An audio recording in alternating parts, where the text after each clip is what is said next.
Hello friend.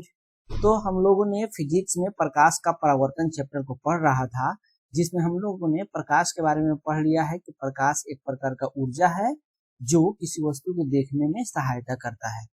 और उसके बाद हम लोगों ने देखा कि दो तरह का वस्तु होता है, एक प्रदीप्त एक अप्रदीप्त। प्रदीप्त ऐसा वस्तु जिससे प्रकाश खुद निकलता है, जैसे सूरज, बिजली के जलता हुआ बल्ब और मोमबत्ती, जलता हुआ मोमबत्ती। अप्रदीप्त ऐसी वस्तु है जिससे प्रकाश नहीं निकलता है, जैसे टेबल, कुर्सी, पुस्तक, पौधा इत्यादि। फिर आगे हम लोगों ने पढ़ा था कि प्रकाश का प्रकीर्णन क्या है।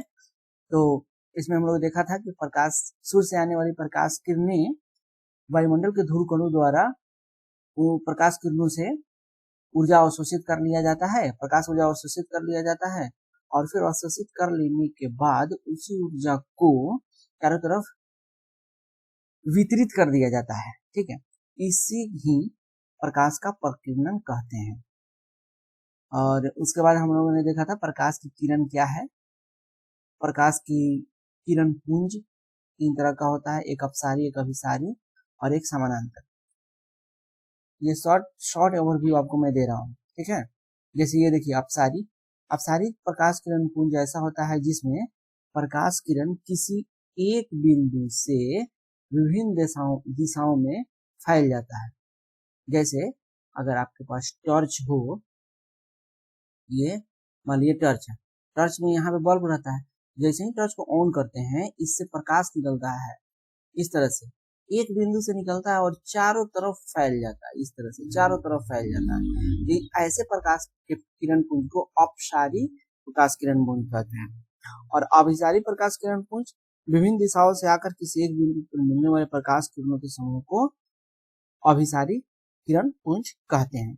इसका उदाहरण अगर ले तो आप अगर उत्तल लेंस ले, आपके घर में अगर कोई चश्मा हो उत्तल लेंस वाला, उसको लेकर आप धूप में चले जाइए और धूप में जाकर ऐसा करिए कि आप यहाँ पर एक धूप लीजिए, धूप में जाइए और उसको किसी कागज के पास में ले जाइए।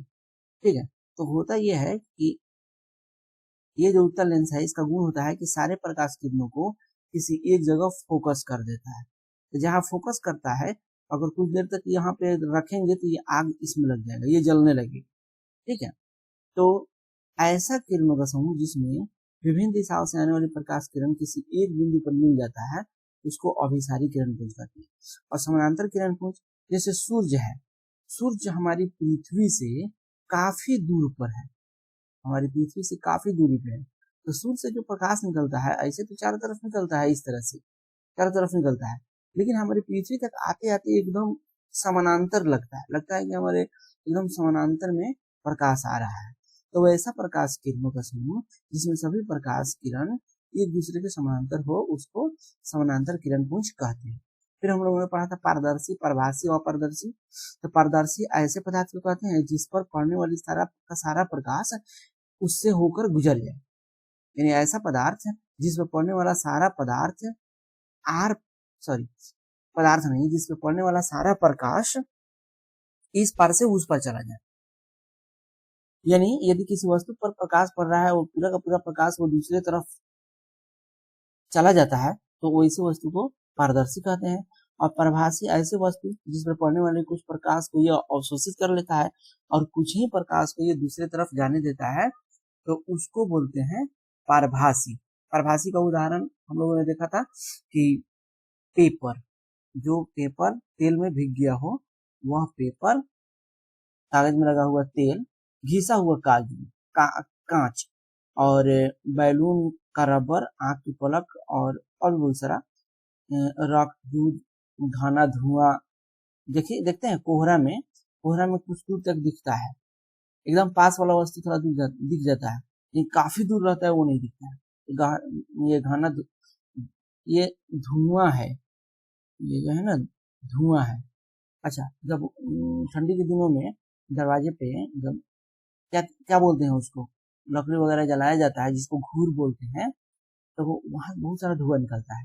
तो आपके सामने दूसरे साइड में जो बैठा हुआ आदमी रहता है, जब धुआं निकलता है तो हल्का हल्का दिखता है, जब बहुत ज्यादा तेज धुआं हो जाता है तब तो नहीं दिखता है, लेकिन जब धुआं हल्का हल्का रहता है तो सामने बैठा हुआ आदमी थोड़ा थोड़ा दिखाई देता है, तो वो किसका उदाहरण है?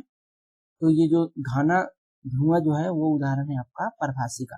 और अपारदर्शी जिससे होकर प्रकाश नहीं जाता है, जैसे लोहा, पत्थर, अलकतरा, ये सारा चीज जैसे आपका किताब वगैरह। फिर हम लोगों ने देखा था कि प्रकाश का परावर्तन क्या है। प्रकाश के परावर्तन में होता है कि किस वस्तु से निकली हुई प्रकाश किरण जब किसी सतह से टकराता है, टकरा के वापस उसी माध्यम में चला जाता है, तो उसका प्रकाश का परावर्तन कहते हैं। प्रकाश का परावर्तन के लिए, प्रकाश के परावर्तन के लिए जरूरी है कि एक चिकना सतह हो, ठीक है। तो जिस सतह से प्रकाश आगे टकराता है उसको बोलते हैं परावर्तक सतह। उदाहरण के लिए ये देखिए, ये मान लेते हैं ये शीशा लिया गया है, इसको परावर्तक सतह बनाने के लिए सबसे पहले इसके शीशा के एक तरफ में चांदी का लेप लगाया जाता है, ये चांदी का लेप लगा दिया जाता है। उसके बाद ऊपर से एक दूसरा कलर कर दिया जाता है, इसको कलई इसको बोलते हैं, कलर कर दिया जाता है। अब चूंकि इस शीशा के पीछे एकदम चांदी का लेप है और उसके ऊपर अपारदर्शी पेंट कर दिया गया है, तो इसमें पड़ने वाला प्रकाश किरण इस तरह से प्रकाशित इस तरह से आता है और परावर्तित हो जाता है, ठीक है। देखिए यहाँ पे दिया ही है, चांदी की पतली परत है, ये वाला ये चांदी का पतली परत है और लाल पेंट कर दिया गया है यहाँ पे सुरक्षा के लिए, और ये चिकना समतल मिल जाता है कांच का। तो इतना ज्यादा डिटेल्स जाने की जरूरत नहीं है। आपसे पूछा है कि प्रकाश का परावर्तन क्या है, तो पिछले वीडियो में हम अच्छे से बनाए हैं, आप उसको देख सकते हैं, ठीक है। और आगे हम लोग ये भी पढ़ लिया था कि प्रकाश का परावर्तन का नियम, दो नियम होता है। दो नियम जानने से पहले ये होता है आपतित किरण क्या है। तो किसी सतह पे आने वाली किरण को आपतित किरण कहते हैं, किसी सतह पर पड़ने वाली किरण को आपतित किरण कहते हैं। जैसे ये फिगर है, इस फिगर को और नीचे करता हूँ। इस फिगर में देखिए, ए से होती हुई एओ की तरफ एक प्रकाश किरण जा रहा है, ठीक है। तो ये जो एओ है वो आपतित किरण है। और आपतन बिंदु क्या है? तो जिस बिंदु पर प्रकाश किरण आती है उसे आपतित किरण, आपतन कोण, आपतन बिंदु बोलते हैं, आपतन बिंदु। देखिए, जिस बिंदु पर आपतित किरण सतह से टकराती है उस बिंदु को आपतन बिंदु कहते हैं। इस सतह पे आपतित किरण टकरा रहा है तो इसको बोलते हैं आपतन बिंदु। उसी तरह से फिर परावर्तित किरण, तो जिस माध्यम, जैसे मान लेते हैं हवा में चलकर ये प्रकाश आ रहा है, तो टकराने के बाद फिर उसी हवा में, इसी माध्यम में वापस चला जाता है, तो वापस जाती हुई किरण को परावर्तित किरण कहते हैं। और फिगर बना दीजिएगा, फिगर में लिख दीजिएगा वो भी जो है इस तरह से एरो ऐसे दीजिएगा जरूर, वो भी क्या है, ये परावर्तित किरण है। और अभिलंब, तो अभिलंब के बारे में लिखिएगा कि आपतन बिंदु पर डाला गया लंब को बोलते हैं अभिलंब। यहाँ पर तो आपतन बिंदु पर डाला गया है, ये जो है ना, यहाँ पे तो आपतन बिंदु पर डाला हुआ दिख रहा है, लेकिन मान लेते हैं कोई सतह है, तो किसी सतह पर जो लंब डाल देते हैं वही अभिलंब हो जाता है उसके लिए, ठीक है। आपतन कोण की अगर बात करें तो आपतन कोण भी हमने यहाँ बता दिया था। आपतित किरण और आपतन बिंदु पर डाला गया अभिलंब के बीच में जो कोण बनता है, ये वाला कोण, ये आपतन कोण है। और परावर्तित किरण और अभिलंब के बीच बनने वाला कोण परावर्तन कोण है। आपतन कोण को हमेशा आई से सूचित करते हैं, आई माने इंसिडेंट एंगल, और परावर्तन कोण को आर से सूचित करते हैं, आर माने रिफ्लेक्टेड एंगल, ठीक है। तो नियम को अगर पढ़ेंगे तो नियम दो नियम दिया गया है। प्रकाश के परावर्तन के दो नियम है। पहला नियम ये है कि आपतन कोण और परावर्तन कोण के बराबर होता है। इसको एक में भी लिख सकते हैं, जैसे ये दो लिखा हुआ ना, अब ये आसान है इसको बोलना, तो इसको एक रखें। आपतन कोण परावर्तन कोण के बराबर होता है, यानी कि आई बराबर आर। कोण के रूप में अगर लिखेंगे तो आप इस फिगर से देख लीजिए, इस फिगर से अगर आप देखते हैं तो देखिए ए ओ एन आपतन कोण और बी ओ एन परावर्तन कोण, तो ए ओ एन बराबर बी ओ एन, देखिए यहाँ पे लिखा हुआ है ए ओ एन बराबर बी ओ एन, ठीक है ना। देखिए यहाँ पे ए ओ एन बराबर बी ओ एन या आई बराबर आर।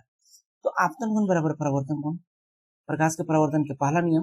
और दूसरा नियम कहता है कि आपतित किरण, परावर्तित किरण और आपतन बिंदु पर खींचा गया जो अभिलंब है, तीनों एक ही समतल में होगा। एक ही समतल कहने का मतलब ये हुआ कि आपके कागज का जो पेज है, अगर उस पेज को मान लेते हैं परावर्तक सतह है, तो मान लेते हैं ये कागज का ये पेज है, ठीक है, कागज का ये पेज है, ठीक है। ये पेज का, एक मिनट फिर से मैं बना रहा हूँ, ठीक है। मान लेते हैं, यहाँ मान लेते हैं आपके कागज का पेज है, तो कागज पेज के ये निचला भाग है, मान लीजिए ये निचला भाग, ठीक है, देखिए मैं कलई करता हूँ। तो इस ऊपरी सतह पर आने वाला प्रकाश आपतित किरण और इससे टकरा के वापस जाने वाला प्रकाश किरण परावर्तित किरण, और जहां ये आपतित किरण और परावर्तित किरण जिस बिंदु पे है उस बिंदु पर डाला गया अभिलंब ON। तो आपतित किरण, परावर्तित किरण और आपतित बिंदु पर खींचा गया अभिलंब तीनों एक ही तल पे होगा। जो आपका पेज होगा उस पेज पर ही होगा। ये हम अच्छे से समझा दिए पिछले वीडियो में। उसके बाद मैं आपको एक कंडीशन में बताया था कि आपतन कोण बराबर परावर्तन कोण तो होता है, लेकिन मान लेते हैं कि अगर ये सतह है, ये वाला मिरर है, ये भी एक सतह है, ठीक है, एक मिरर है मान लेते हैं, और इस पे आप यहाँ से एक टॉर्च आप जला रहे हैं, लेजर लाइट, तो यहाँ से प्रकाश किरण निकलेगा और टकराने के बाद फिर इसी पाथ पे वापस लौट आएगा। तो आप बोलिएगा ये क्यों हो रहा है सर? तो देखिए, आपतित किरण इस बिंदु पे आ रहा है, P बिंदु पे, तो आपतन बिंदु P है, P बिंदु पर अगर लंब खींचेंगे तो यही लंब ही होगा, PN ही लंब होगा। तो लंब पर, ये जो PN लंब है, इस पर आपतित किरण है, तो आपतित किरण लंब पर बनने वाला कोण क्या है? 0 है, एक दूसरे पे आ रहा है, ये एक ही दूसरे पे पड़ा हुआ है। तो आपतित किरण और ये जो लंब है PN, इस पे बनने वाला कोण 0 है। उसी तरह से जब आपतन कोण 0 हो गया तो ये परावर्तित किरण जो वापस इधर से लौट रहा है, जो कि तीर ऐसे दिया हुआ है, ये परावर्तित किरण और इस पर जो लंब है उस पर भी कोण 0 होगा, यानी जिस पाथ से जाएगा उसी पाथ से वापस आ जाएगा। समतल दर्पण पर लंबवत पड़ने वाला प्रकाश किरण। अब आपसे ऑब्जेक्टिव में पूछ देगा कि समतल कोण पर अगर लंबवत प्रकाश किरण पड़ रहा है तो आपतन कोण बताए, तो आपतन कोण क्या होगा? 0 होगा। परावर्तन कोण बताए, तो परावर्तन कोण भी 0 होगा, ठीक है। वही यहाँ पे दिखाया, आपतन कोण बराबर परावर्तन कोण, ये दोनों 0 है। लिख भी दिया यहाँ पे कि समतल दर्पण पर लंबवत पड़ने वाला प्रकाश प्रकाश की किरण परावर्तन के बाद उसी पथ पर वापस लौट आता है।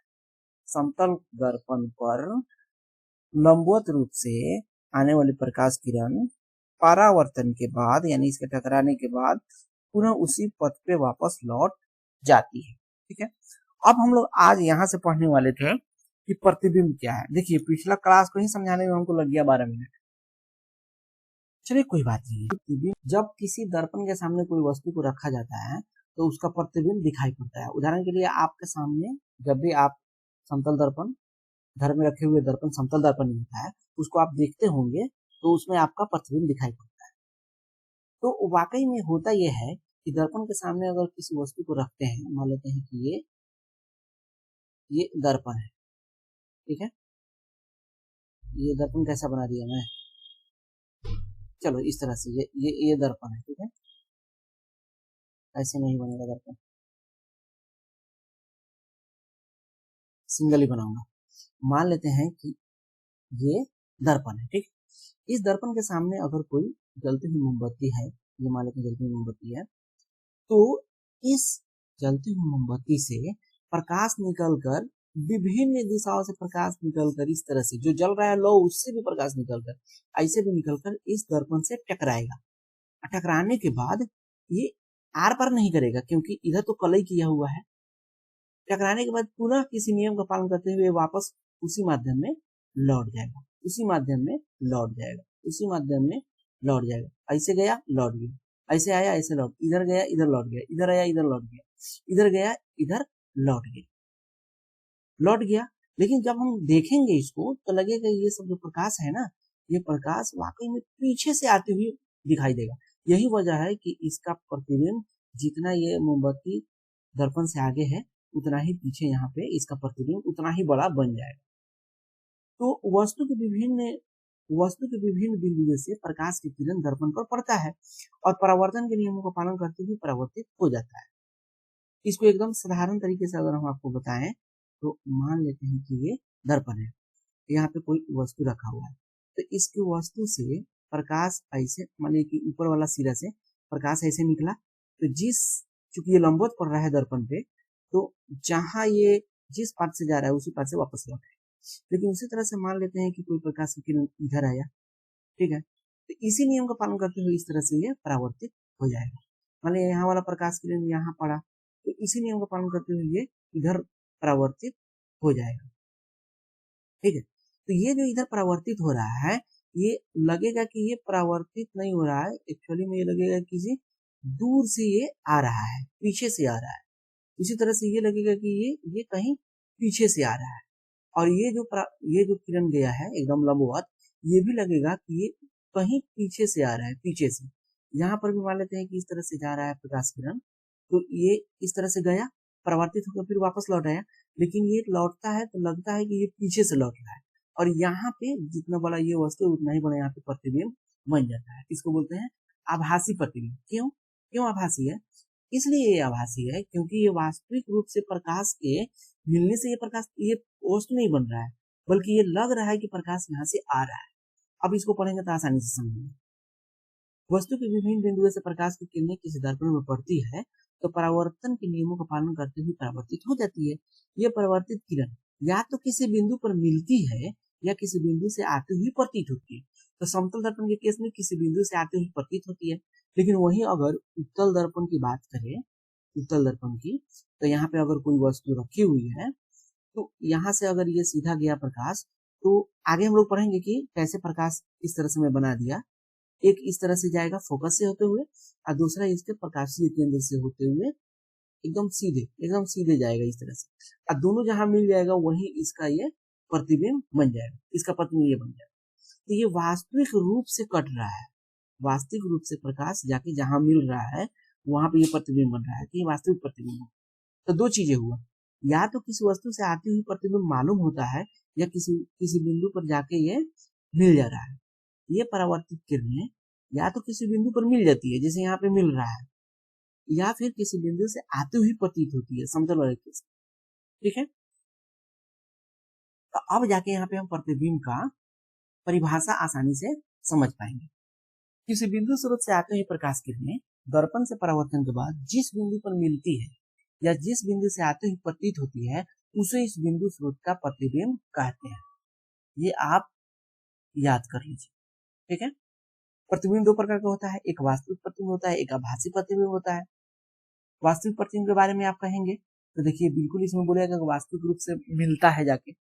वास्तविक प्रतिबिंब किसी बिंदु स्रोत से आते हुए प्रकाश किरणें दर्पण से परावर्तन के बाद जिस बिंदु पर वास्तविक रूप से मिल जाता है, देखिए जिस बिंदु पर वास्तव में मिल जाता है उसे इस बिंदु स्रोत का वास्तविक प्रतिबिंब कहते हैं। ठीक है, अतः वास्तविक प्रतिबिंब पर्दे पे प्राप्त किया जा सकता है। देखिए यहाँ पे एक बहुत बड़ा बात बोल दिया, वास्तविक प्रतिबिंब को पर्दा पे प्राप्त कर सकते हैं। कैसे? क्योंकि देखिए यहाँ पे हमने ये देखा है कि यहाँ पे उत्तल लेंस रखा हुआ है, इस वस्तु से निकले हुए प्रकाश किरण ऐसे जा रहा है, ऐसे जा रहा है, जाने के बाद वास्तविक रूप से यहाँ कट रहा है। अगर यहाँ पे हम एक व्हाइट पर्दा रख देंगे, व्हाइट कपड़ा ही रख देंगे यहाँ पे, तो इसका प्रतिबिंब यहाँ पे दिखाई देगा, यानी वास्तविक प्रतिबिंब को हम पर्दे पे उतार सकते हैं। ठीक है, वास्तविक प्रतिबिंब वस्तु की अपेक्षा हमेशा उल्टा होता है। एक और चीज आप यहाँ देख लीजिए, यहाँ पे वस्तु मान लेते हैं ए है, यहाँ पे बी है, तो देखिए ये जो ऊपरी वस्तु का जो ऊपर वाला टिप है, इस टिप से दो किरण निकला हुआ है, दोनों किरण जाके यहाँ मिल रहा है, तो इसका टिप भी यहाँ बनेगा, यानी कि वस्तु का जो ऊपर वाला भाग ये नीचे बन रहा है, ये ए वाला यहाँ बन रहा है, और ये बी वाला कहाँ बनेगा? यहाँ बनेगा। ठीक है, तो वास्तविक प्रतिबिंब हमेशा उल्टा बन गया, यहाँ ए बी के बन रहा है, यहाँ पे उल्टा बन रहा है। ठीक है, अब आभासी प्रतिबिंब देख लीजिए, किसी बिंदु स्रोत से आती हुई प्रकाश किरण परावर्तन के बाद जिस बिंदु से आती हुई प्रतीत होती है उसे उस बिंदु का आभासी प्रतिबिंब कहते हैं। उदाहरण के लिए आप देखिए यहाँ पे सल्ता दर्पण, मान लेते हैं ये ए है, बी है, ए भी कोई वस्तु है, तो इस वस्तु से आती हुई प्रकाश किरण इस वस्तु के ऊपरी बिंदु ए से जाती हुई प्रकाश किरण यहाँ से टकराने के बाद लगता है कि पीछे से आ रहा है। इसी तरह से ये जो नीचे वाला बी है, यहाँ से जाती हुई प्रकाश किरण परावर्तन के बाद लगता है कि ये पीछे से आ रहा है, यानी कि ये पीछे प्रतिबिंब बन रहा है, यानी कि आभासी प्रतिबिंब बन रहा है। तो किसी वस्तु से आने वाली प्रकाश किरण दर्पण से टकराने के बाद जिस बिंदु से आते हुए प्रतीत होती है उस बिंदु को उस वस्तु का प्रतिबिंब कहते हैं। ये ए का प्रतिबिंब यहाँ बन गया, इस बी का प्रतिबिंब यहाँ बन गया। उसी तरह से इसके प्रत्येक भाग का प्रतिबिंब यहाँ बनेगा, इस तरह से भाग का प्रतिबिंब यहाँ बनेगा, इसलिए यहाँ पे ये वस्तु ए बी प्रतिबिंब के रूप में दिख रहा है। ठीक है, तो आपको ज्यादा ध्यान नहीं देना है। 9वीं क्लास में आप लोग पढ़े होंगे आभासी प्रतिबिंब, छठा से ही शुरू हो जाता है, छठा 7 8 9 में आप पढ़े होंगे। किसी बिंदु से आते हुए प्रकाश किरणें परावर्तन के बाद जिस बिंदु से आते हुए प्रतीत होती है उसे इस बिंदु का आभासी प्रतिबिंब कहते हैं। आभासी प्रतिबिंब को पर्दा पे नहीं प्राप्त कर सकते हैं। क्यों नहीं कर सकते हैं भैया? क्योंकि अब बताइए, ये दर्पण के पीछे जाके यहाँ पर्दा कोई लगा पाएगा? दर्पण के पीछे जा ही नहीं सकता है कोई, तो पर्दा पे हम लोग नहीं उतार सकते हैं। ठीक है, और ये जो आभासी प्रतिबिंब है हमेशा सीधा होता है। एक और चीज याद रख लीजिए, जो आभासी प्रतिबिंब है हमेशा सीधा होता है। आभासी प्रतिबिंबों को सादा बिंदुओं या टूटी हुई रेखाओं से ही दिखाते हैं। देखिए यहाँ जो हम ये आभासी प्रतिबिंब बनाए हैं ना, एक्चुअली में आभासी प्रतिबिंब को इस तरह से बनाना है। देखिए बताते हैं, आभासी प्रतिबिंब को ये तो किरण जा रहा था इधर जा रहा है। एक मिनट, ये मेरा ये क्यों नहीं चल रहा है? तो यहाँ पे स्टिल हो गया। अच्छा कोई बात नहीं, ये माउस है ना, माउस की ध्यान दीजिए। ये जो मेरा आभासी प्रतिबिंब यहाँ बना है ना, इसको डॉटेड में बनाते हैं, डॉटेड में बनाते हैं। ठीक है, आभासी प्रतिबिंब को हमेशा बिंदु से बनाते हैं। दर्पण अब हमको पढ़ना है समतल दर्पण द्वारा बनाया हुआ प्रतिबिंब। देखिए यहाँ पे ओ, सबसे पहले समझिए, मान लेते हैं यहाँ पे कि एम डैश एक दर्पण है। ठीक है, उदाहरण के लिए यहाँ पे दिया हुआ है, मान लेते हैं कि यहाँ पे एम डैश एक समतल दर्पण है। ये दर्पण के नीचे कलई किया हुआ है। यहाँ पे ओ कोई बिंदु है। ठीक है, तो इस बिंदु से प्रकाश तो चारों तरफ निकल रहा है, लेकिन इस बिंदु से 2 किरण के लिया गया है। एक किरण ऐसा जो एक समतल दर्पण पे एकदम लंबवत पड़ रहा है, तो लंबवत अगर पड़ रहा है तो जिस पाथ से ये नीचे आ रहा है उसी पाथ से ये परावर्तित हो जाएगा। ठीक है, लेकिन ये जो परावर्तित हो रहा है ये लगेगा कि ये नीचे से आ रहा है ये किरण। ठीक है, और दूसरा मान लेते हैं कि एक पॉइंट ए है जिसमें नॉर्मल एन एक नॉर्मल यानी कि लंब खींचा हुआ है। तो ओ से एक पर एक किरण मान लेते हैं कि आ रहा है ओ ए, आपतित किरण, और ये आई कोण बनाता है। तो फिर ये जितना बड़ा आई है ये अरे भाई सीधा क्यों हो गया ये जितना बड़ा आई है, सीधा नहीं होना है इसका।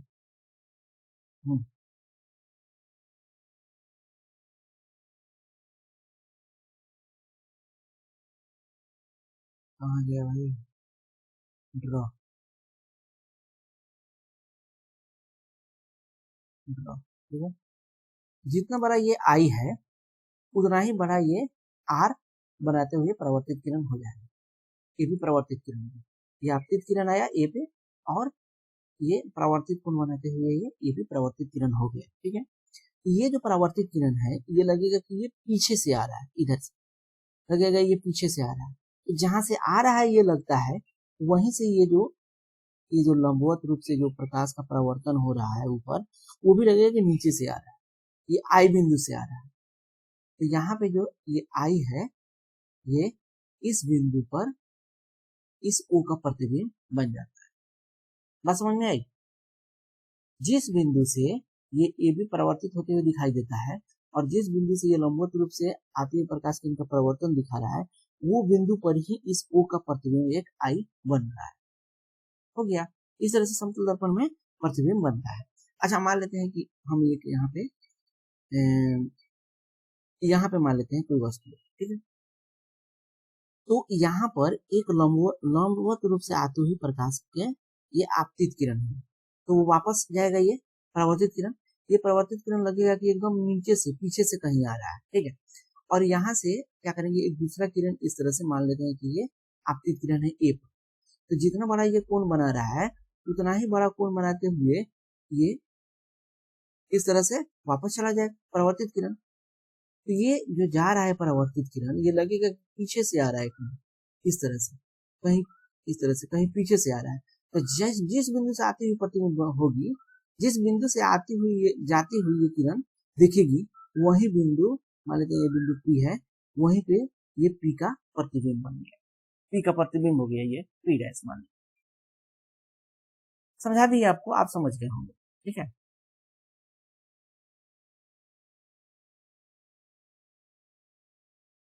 समतल दर्पण में बता रहा है कि वस्तु का दूरी बराबर प्रतिबिंब की दूरी, यानी कि यहाँ पर O से M तो दर्पण है ना, तो इस दर्पण से जितना दूरी पर ये वस्तु रखा हुआ है, मान लेते हैं 10 मीटर की दूरी पर रखा हुआ है, तो ये जो आई इमेज बना है, प्रतिबिंब बना है, वो भी M से 10 मीटर की दूरी पर ही बनेगी। तो समतल दर्पण में वस्तु की दूरी बराबर प्रतिबिंब की दूरी होता है। कोई वस्तु समतल दर्पण में जितना आगे होगा, उसका प्रतिबिंब दर्पण के उतना ही पीछे बनेगा। उदाहरण के लिए आप नाई की दुकान में जाते होइएगा, तो वहां पर बड़ा बड़ा दर्पण लगा रहता है, वो समतल दर्पण रहता है, ठीक है। जो दीवार पे लगा रहता है वो समतल दर्पण रहता है। तो उस दर्पण के पास आप जाइएगा तो लगेगा एकदम सामने आपका फोटो है। जैसे जैसे आप पीछे जाएंगे वैसे ही दर्पण में भी पीछे आपका फोटो होते जाता है, आपका प्रतिबिंब एकदम पीछे होते जाता है। जितना दूरी आप पीछे हटेंगे उतना ही दूरी आपका प्रतिबिंब का भी होते जाएगा। तो कोई वस्तु समतल दर्पण के जितना आगे होता है, उसका प्रतिबिंब दर्पण के उतना ही पीछे होता है। बात समझ में आ गई।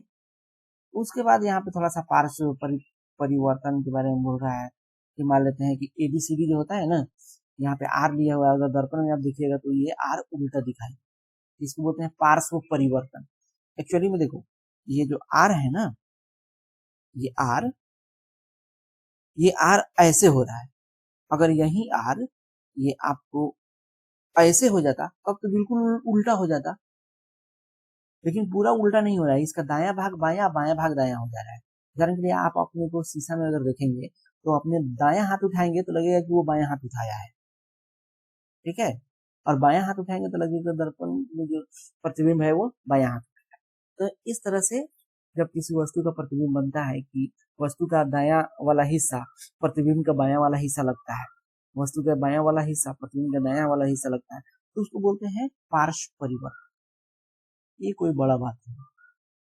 समतल दर्पण द्वारा बने प्रतिबिंब की विशेषता, आपसे ये एग्जाम में पूछेगा कि समतल दर्पण बना हुआ प्रतिबिंब का क्या विशेषता है, तो बोलिएगा कि प्रतिबिंब दर्पण के पीछे बनता है, प्रतिबिंब का आकार वस्तु के आकार के बराबर होता है, प्रतिबिंब वस्तु की अपेक्षा सीधा बनता है, प्रतिबिंब पार्श्विक रूप से उल्टा होता है, पार्श्विक रूप से उल्टा होता है, जो अभी हम समझाए हैं। दर्पण में जब भी कोई वस्तु देखिएगा या अपना फिगर नहीं देखिएगा तो आपका बायां हाथ उठेगा तो उसका दायां हाथ उठेगा लगेगा, ठीक है। तो प्रतिबिंब हमेशा पार्श्विक रूप से उल्टा होता है। प्रतिबिंब आभासी होता है, अर्थात इसको पर्दा पे नहीं उतारा जा सकता है। प्रतिबिंब दर्पण के उतना ही पीछे बनता है जितना दर्पण के आगे होता है। इस जो लाइन है ना, इस लाइन में हमेशा बच्चा कंफ्यूजन होता है।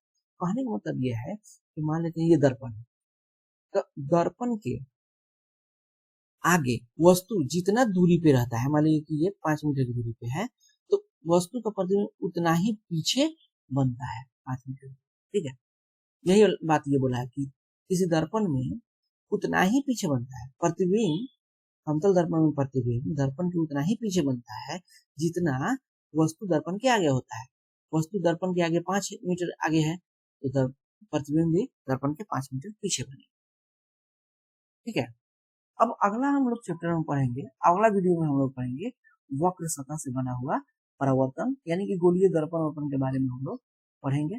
आगे बहुत कुछ है, चलिए आज के लिए इतना ही रखते हैं।